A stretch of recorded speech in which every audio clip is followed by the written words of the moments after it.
A coalition of 8 groups recently briefed the United States Congress on the progress of Feed the Future, a government global hunger and food insecurity initiative. VOA's Carolyn Turner has that story. Representatives of governments, NGOs, and corporations gave a progress report to persuade Congress to continue funding for Feed the Future, a development and stability initiative. President and CEO, World Food Program Rick Leach, says 920 million people suffer from hunger globally. But I firmly believe that we, as Americans, stand up to address the issue of hunger because it's the right thing to do, because it's part of who we are as a people.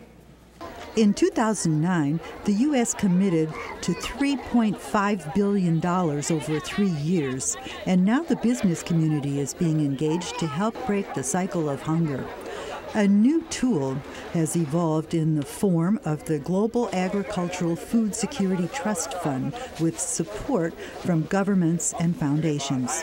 Food security is essential for global stability, according to Greg Gottlieb of the newly established Bureau of Food Security at USAID.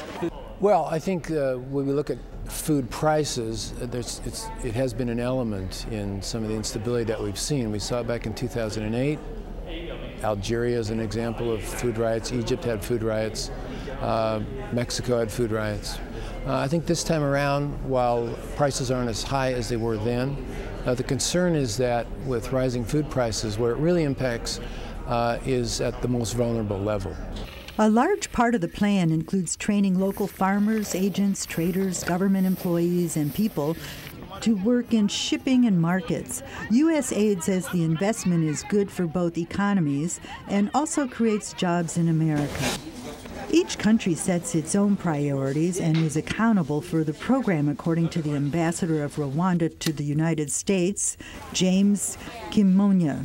The shift is about the Comprehensive African Agricultural Development Program, CADIP, which is a strategic program that defines the priorities of each country in terms of ensuring food security in each country, and based on different factors within a specific country, each country has come up with a program. An organization like USAID, which is concerned not just with agricultural development but with humanitarian assistance, we want to know what the impacts are on the most vulnerable. And from our perspective, anytime people are going out into the streets, obviously we look at that and it can destabilize partners that are good partners for us, whether they're trading partners or political partners.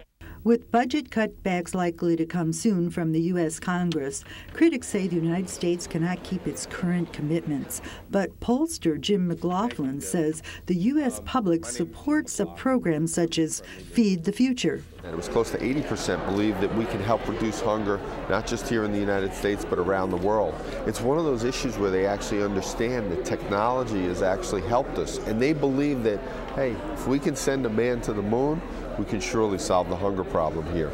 The Feed the Future initiative is asking Congress to keep funding at 2011 levels and to pledge $475 million to the Global Agriculture and Food Security Program Trust Fund. Carolyn Turner, VOA News.